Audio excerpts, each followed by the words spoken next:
can you rescue me from the apathy that I feel creeping into my soul? Where there was this moment, I've always been a really passionate kind of person, and feel very strongly about what I write about, feel very annoyed by things that I don't like. And I feel this drive, and I feel this kind of exhaustion that I thought was just me. And now I see it everywhere. And you said you were writing another book. Can you, through the world of ideas alone, infuse some energy? Do you feel like you could write an optimistic book in a kind of pessimistic moment now that can save us all? Wow. Well, if you think of yourself as someone who's struggling for progress and change and political change, you have to start looking in the mirror. You have to see in the ways in which you've cooperated with the state, with the establishment, with the powers that be, and be critical of all of the ways in which you avoid taking responsibility for change, and taking responsibility to, or at least resist some of the so-called progress that's being made that is in fact very regressive, like the progress of the algorithms that are programmed by the Department of Homeland Security to weed out good think from bad think or wrong think. Like you have to face up to your own complicity in this moment.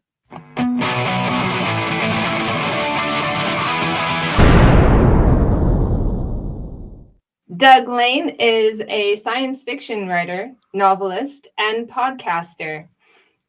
And he's also the host of the Sublation Magazine show alongside yours truly at Sublation Media on YouTube. Did I miss anything out in that introduction? Father of four, philosophy major. Devilishly handsome. Devilishly handsome. Yeah, that covers it. Yeah. And predictor of the future. So I wanted to talk to you about your science fiction work. I have known you for 10 years, and I've never had a full-on conversation about your work. And I thought now is a good time. Now is a good opportunity.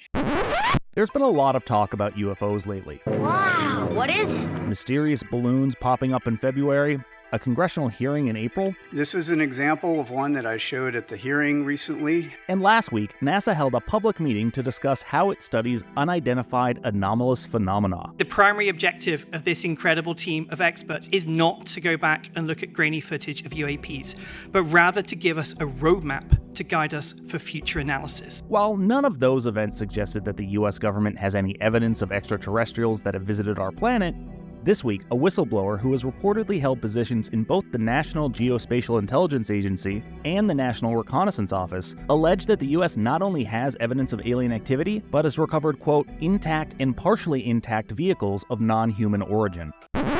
We were having a discussion the other day, and you told me it would be great if 2 times in a row my novels predicted the future. So can you tell me what you meant by that? Well, yeah. So my last novel, which was published actually 5 years ago now, I can't believe how long it's been, in 2018, was called Bash Bash Revolution. I actually was recently approached by a young man who's starting up a literary agency, and he asked me for a book proposal, so I may write another novel in the future. But my last one was Bash Bash Revolution, and it was about a future. Actually, it was about the present at the time, where a computer scientist and his family are placed in a position of basically they're given a mission by the artificial intelligence that the computer scientist who's working for the NSA develops. What they're told is that the war in Ukraine is going awry, that there is anywhere between 2 weeks to 90 days left for humanity before there's a nuclear war. And something needs to be done to change society quickly in order to avoid the obliteration of the human race. So there's 2 parts of the present that are in my novel. Ukraine, war in Ukraine with the nuclear threat, and an artificial intelligence. We just, have been hearing about Chat GPT and a bunch of other new AI programs that have come out in the last year or so.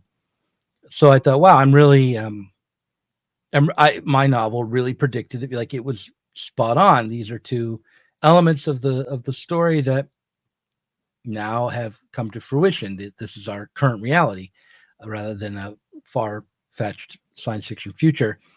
And then recently, the final part of my novel was introduced by Apple, which is called Vision Pro. These augmented reality goggles that they put out. The AI develops these augmented reality goggles in order to shuttle all of humanity into augmented reality and basically neutralize humanity before it destroys itself, sending it into a video game universe where every individual and private fantasy can be fulfilled, and they'll keep their fingers off the button and stop mucking about with world affairs and let the computer run the world. And that's the conclusion of the novel, is that humanity is saved by losing its autonomy and becoming basically an appendage of the artificial intelligence. This is the Apple Vision Pro headset. It starts at $3,500. It's going to very possibly replace the smartphone one day. So, how does it work? What's good about it? What's bad about it? And then, most importantly, why on earth is Apple doing this? So, it's a pair of goggles that you wear over your eyes. I wouldn't exactly say they make you look cool. Like these auto-tinting sunglasses I'm testing for another video kind of do. Wow. But I think the key thing that Apple's trying to go for here is to make it look seamless. They've designed it in a way that even though there is more tech going on in this headset than literally any other consumer tech product on the market right now, that it doesn't feel like a burden. And then the other thing that you can tell Apple is trying to push here is that this is not you losing yourself in your own little world and your own content. This is a social experience. Well, obviously the AI in my story and the actual AI that we have are worlds apart. But on the first question, the easiest part, the least fantastical part of my novel, I think, was the conflict in Ukraine, because it had already occurred. There had been conflict in Crimea. There was clearly the potential for that to become go from being a Cold War kind of problem to a hot war problem. I could see the brewing conflict, especially during the Trump administration, where the Russiagate story was so dominant. There's a Russiagate angle actually to my novel. Like, I take it for granted that Trump is at least somewhat involved with Putin. Like, that's in the background of my, I feel ashamed of that now. Like, I totally fell for the propaganda at the time.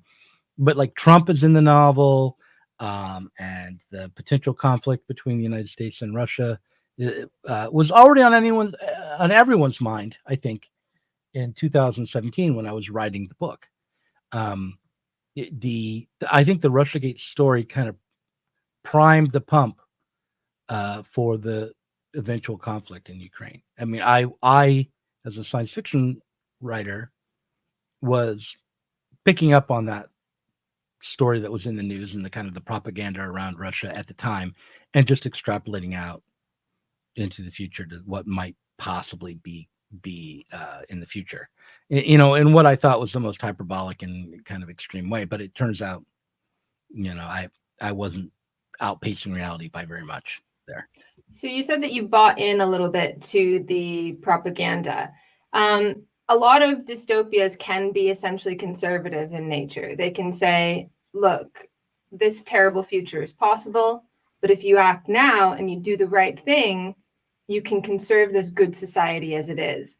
But you were coming from a left-wing angle. So were you saying, if you act now, you can stop the evil Trump from getting in cahoots with Putin? Do you regret what's the message of the novel? What can we learn from it? And is it something you regret or stand behind? No, well, I don't, neither. I don't regret writing it, and I don't stand behind it either, and completely. When I sat down to write the book, there were a lot of things that went into it. I mean, people who know me personally said, "Oh, you made your son the main character." So there's all sorts of aspects of my life that became part of the book. I don't believe it's the case that my son was the main character, but people who knew me and knew him, like people his age, friends of his, said that they thought he was the main character. It's about a dysfunctional family, and since I wrote the novel and it was published, I've been divorced. It was about the kind of alienation of the young, particularly young people, feel in society. The main character is an honor roll student who drops out right before graduation because he doesn't see the point in going on to college or trying to make a life for himself because the world doesn't seem to have much of a future. So why should he invest in his own? And it is also about, I thought of it as a thought experiment about how to overcome capitalism, how to overcome value production in particular. And I thought of it as a technical problem. And so what I sidestepped in writing a novel was writing a book about organizing the working class and self-emancipation and any kind of political project that would have bogged down the story. I wanted to write this sort of fantastical science fiction story that people would want to buy. So I didn't want to write about like union organizing and labor struggles and any of that. I wanted to write about like a technical solution. So I tried to think of a technical solution to the problem of value production. And I thought, well, if we had another fully worked out network of relations that would be managed for us through an AI, where rather than labor time mediating society, instead the desires of video game players of all different types would determine what needed to be produced and what needed to be, and basically what needed to be produced and where it needed to be distributed. If that would, and if we simplified many aspects of our life, because most of our life wasn't lived in the real world anyway, then we could overcome capitalism. We could overcome value production. And so I sat down and I wrote this story. There are a number of wish fulfillments that I was trying to fulfill when I wrote the novel. It was like, one was I wanted to write a novel where the middle-aged father could beat his son at a video game, which I hadn't been able to do for probably about 2-3 years. And so on so many levels. So I thought, well, how would he be able to do that? Well, he'd get AI augmentation and he'd have help from an outside source, and something would, tap into his nervous system to help improve his reflexes and things like that. So that was a part of the story. He said the father in the story becomes the world champion player of a game called Bash Bash Revolution, which is just a slightly altered version of Super Smash Brothers Melee, which is a popular video game. It was a popular video game at the time. It was an old game that had a resurgence, and people were playing it professionally and competitively at the time. Super Smash Brothers Melee, and which was a game I played against my son Ben, and he would just trash me every time. So it's like my fantasy was I could beat him at it. There's that aspect of it. Then I was like, okay, how can I overcome value production in this book? And I thought up a way to do that. And then the final part of it was like, how can I imagine a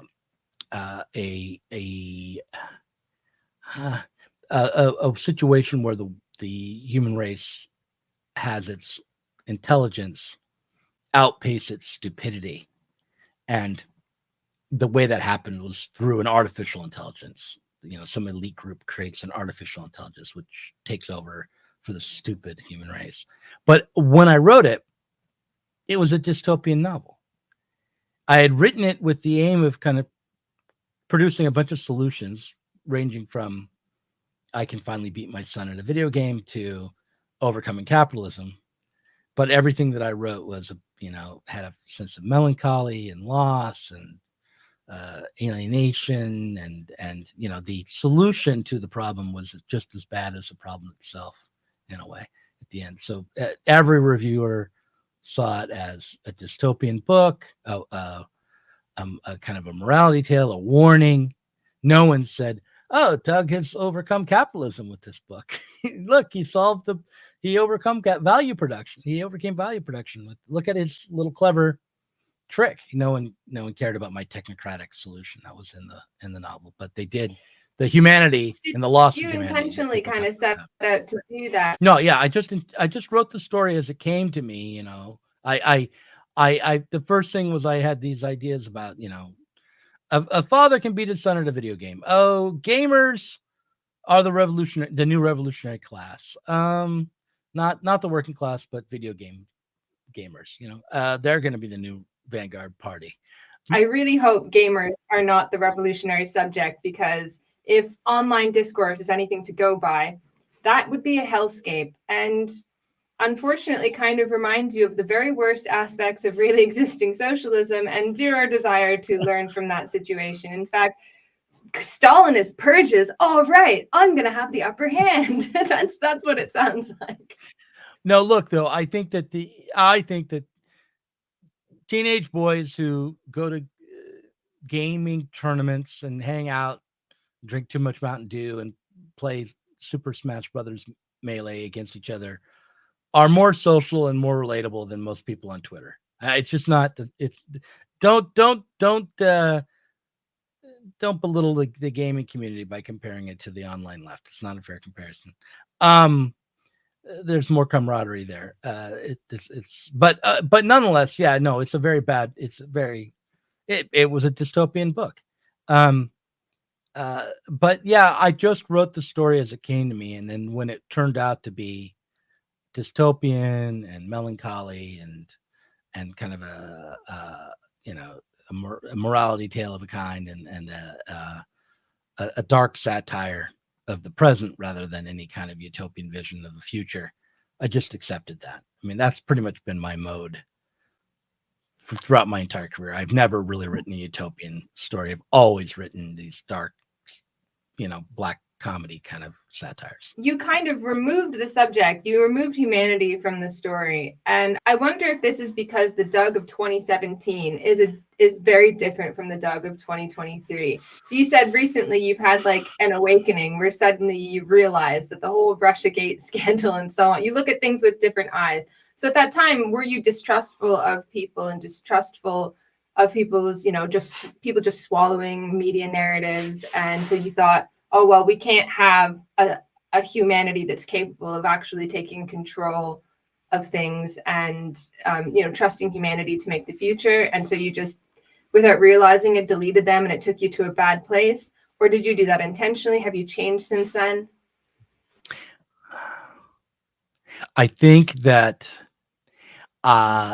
it was not so much that it's not so much that I distrusted humanity, but that when I looked at what I saw as the problem of overcoming capitalism, I discounted the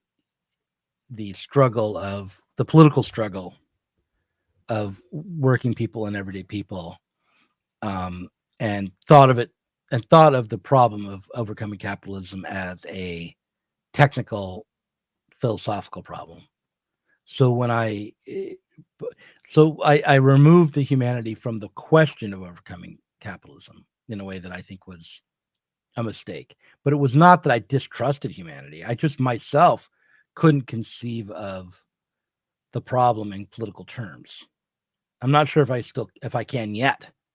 I just know that trusting AI and the technocratic state to overcome capitalism is a dead end for sure. And when I wrote the book, it was, in a way, you can see it there. I knew it was a dead end. I knew it wasn't the kind of future that people would really want. It was a dark novel. It was meant to be me solving the problem of capitalism. And I tried to tell people at the time that that's what it was, and they should read it against the grain and never mind the dystopian surface, but really there's a utopian element to it. But no, look, Apple Vision Pro and Pokemon Go and, the technocratic state and algorithms and all of that, none of that's going to save us from, this dystopian collapse of capitalism. And I will say one thing that's different is I did not foresee in 2017 the way the algorithm would be turned against people in terms of censoring their expression. I mean, in a way, I suppose I did, because not only were people's, speech, not only was the speech censored, but all of their ambitions were transformed and redirected into like playing a live action version of Q*bert. But, talk about a reduction in the horizons of human life. But, and rather than having a regular meal, they would just be fed this powdered soylent substance. And, they would live in because they're already they're in an augmented reality. They don't need a nice bed. They can just live in a cot and then go to the porta potty and then go play, Frogger in the mall. For real though, like unironically, this is a world that many people who consider themselves sort of progressive-ish, leftish kind of think about. You hear them talking about how, well, certain kinds of food, are these really necessary? Do you really need blah, blah, blah? And they've traveled the world from the real Marx, who is about, who expressly says that a real need is whatever the level of civilization is capable of offering. But you have these people who want to reduce us to our basic needs, these sort of degrowth, quote unquote, socialists, who would, actually relish that kind of world, and who see the more coercive and censorious aspects of technology actually as a good thing, as something that will save us from ourselves. Did you sort of recently wake up to this? Yeah, no, it was the realization that the online world was, under the control of the state, and that some old values that I really cherished of just everyday free expression and free association and just everyday kind of human social life was under attack. That made me rethink my own novel is far too technocratic. But again, I want to point out, in my defense, no one can read my novel and think I'm really endorsing that future. I mean, it's just not. I mean, the main character, the person you sympathize with the most, holds out to the very last moment against the new society in the name of love, for Christ's sake, in the name of the love of a girl. So, like, it's like, yeah, very, it's a novel at odds with itself. The technocratic author can't help but write against his own vision, I think, in this story. And then, okay, the other thing I wanted to come true. I mean, that's part of that novel's come true almost. The other one was After the Saucers Landed, was my novel before that, which came out around, I think, 2015. Well, before we get to that, so you said, wouldn't it be great if I had two novels that came true? But I wanted to ask you, there was an aspect that you mentioned before that I wanted to get into, which is you mentioned Apple Vision Pro. Right. You mentioned this as an aside. So what does that mean to you? Is this another dystopian development of technocracy and coercion, or just augmented porn?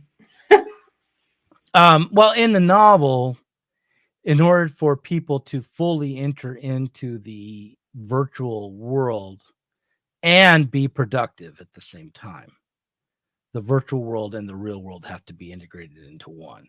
So rather than virtual reality, where you're just in a computer space alone and therefore limited in your mobility, you are introduced into augmented reality, where the real world that you are in is integrated into a virtual space. So, at the beginning of the novel, I describe, I don't know, like a mob of people dressed in green screen lycra bodysuits.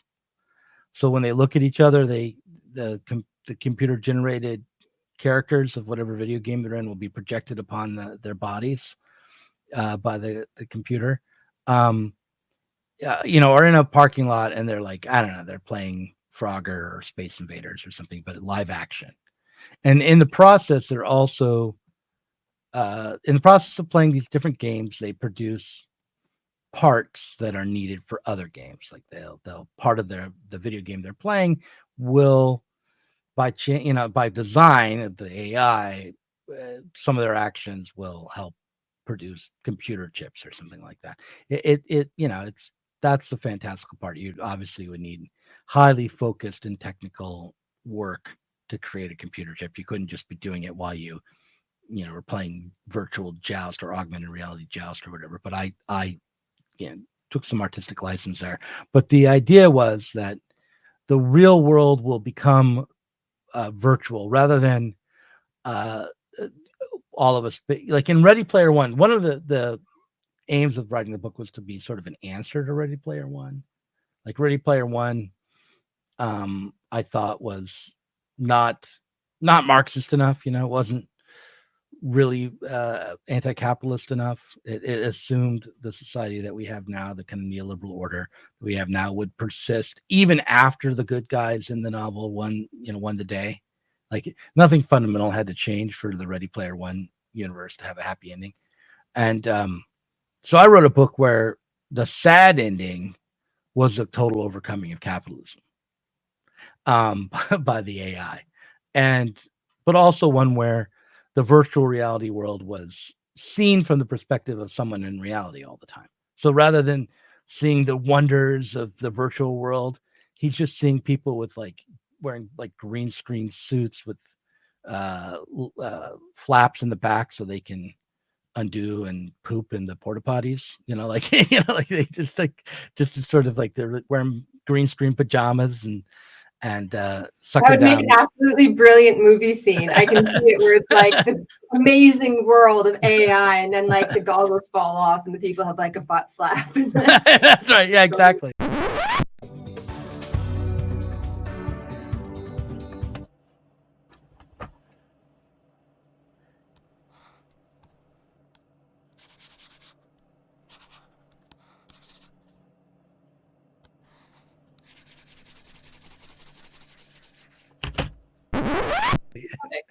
Yeah. But this is the thing, this revolution that you imagined, where you were kind of seeing, well, maybe we don't need the subject, maybe we don't need humans, and you were following it to its logical conclusions, looks in a weird way like an augmented version of our present reality, where the technocracy seems to be bringing us socialism of its own accord. And people will say, it's the long march through the institutions. Under our noses, cultural Marxism took over. And socialists see the exact same things, and they're like, yeah, and they're cheering it on. And the thing that I've said is that, no, this is the ideology of capitalism in decline. This is the technocracy trying to fix itself by harmonizing all these horrible things that are happening, where you're being dispossessed, your family is being taken away from you, and the private sphere is gradually being eroded. So there's more and more control over what you think and what you say and so on. And everyone's like, yeah, that vaguely looks like socialism. Hurrah. And there's not really anybody to fight against that. Do you think you accidentally kind of foresaw these trends before they began to come to fruition in this sort of technocratic dystopia that, if you're stupid, you could mistake for a socialist utopia? I am noticing that you're saying that I was stupid, but no, I would definitely say that I saw trends. I think a lot of people, look, Ready Player One in a way saw the same trend. People saw this at the time. It wasn't that long ago. It was 5 years ago, but it wasn't that long ago. But I think that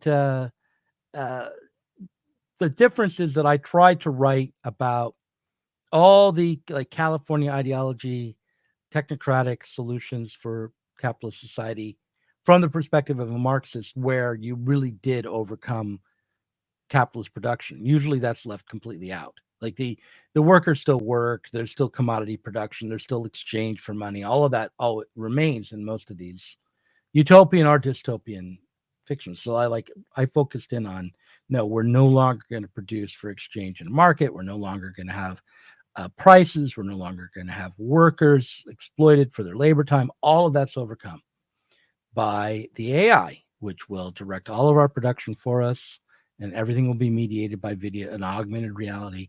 And I told myself, and I think this in some way is true, capitalism itself is an augmented reality. The the production of value, the way in which we exploit labor, is a virtual reality. It's not. There's no reason why the amount of time it takes to build something should be embodied in the commodity as a abstract value. That is virtual. That is not. Well, there are lots of reasons why, or else it wouldn't have happened. But you're saying that it's not necessary to continue? Yeah, I'm saying it's not necessary to continue. It's not intrinsic to material, natural reality. It's a social reality, as is the meaning of a video game. There are different levels to it. I mean, the value of a commodity has more deeply rooted historical meaning than the meaning of a character in Qbert, like, for sure. But nonetheless, neither one is like the same thing as a quark or an atom or entropy or a natural law.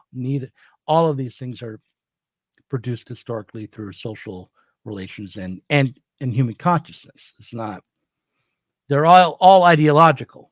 Ultimately, even value production itself is kind of an ideological construct. So I thought, well, what if we could come up with a different set of ideologies that would, or a different ideology that would mediate our relationships for us rather than value production. The way I went wrong, and the reason it became a dystopian novel, and I don't think that I went wrong as an artist, but I went wrong as a Marxist. I think it's a good novel. People should read it. But as a Marxist, the way I went wrong was by not including the self-reflection and self-responsibility and self-emancipation of a revolution into the novel. That you can't have it done to you. You can't escape capitalism inadvertently. Yeah. In a way, it's like a warning of what happens if you suddenly find yourself in a revolutionary situation that you had no part in. Because you can see this now with people where they're like, wow, we've made enormous strides. I didn't really do much. I kind of just asked to talk to the manager. Did you know that's all we actually needed to do? And it's like, it's so weird that this freedom feels a lot like oppression. And I just kind of just going to do what the manager says now because they've got my best interests at heart. Then you can wind up in a situation where that in a future that you had no part in and that you don't want to be in. And this is kind of what happens if you give up on the idea that humanity can see something wrong and try to do something about it. Because every time people have tried to do that, you've got factions of whatever part of society that are just screaming, these people are insane. So you had, Occupy, and there was a certain amount of insanity in that. And then you had, truckers protests in Canada, and there was a certain amount of insanity in that. And yet there's this kind of expression at their heart that goes back, 150 years for people to try to push for the realization of the promises that capitalism can't keep, right? Like if you look all the way back to the very first, movements like that, 1848, the Paris Commune, these were everyday people who believed that they could have freedom and that the last barriers to that freedom could be knocked down and that they could do it themselves. And even Marx and Engels, they were like, hold up. You guys aren't really ready for this. And people were just like, no, we can sort this out. And they like radically tried to take the future into their hands, like so radically. And to their great credit, Marx and Engels were like, all right, it's probably not the right time, but they threw themselves behind them. And I often think, like, what sorts of ideas were in these people's heads at the time? Like, it's not like they had perfectly progressive sorts of ideas in the 19th century, but they had a sense that humanity could progress without the enlightened expert from above to give them the rules and give them the way and give them the map. They could do it. And now I feel like that's kind of gone. And the lesson of the 20th century was when a whole bunch of people get together, they start goose stepping. And so the only people that we can trust are those in power, which is to sort of help us to control our thought, to stop us from hurting each other, to control our speech, I meant to say, to stop us from hurting each other. And I feel like your novel reflects that moment where we were kind of searching for a solution that humanity didn't have to take part in.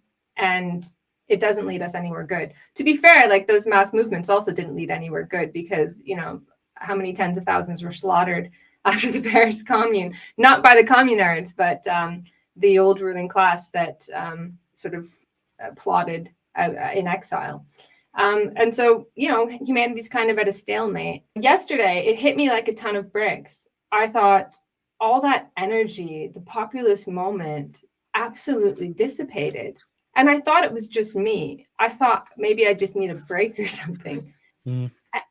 I realized that that feeling of exhaustion is widespread.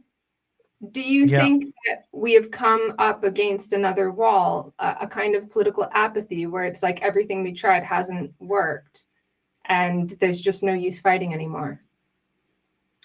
When I say everything we tried, I mean like voting for Trump, Brexit, this idea of like sticking it to the technocrats and being like, no, I don't want your ilk anymore. I don't want people who speak to me nicely.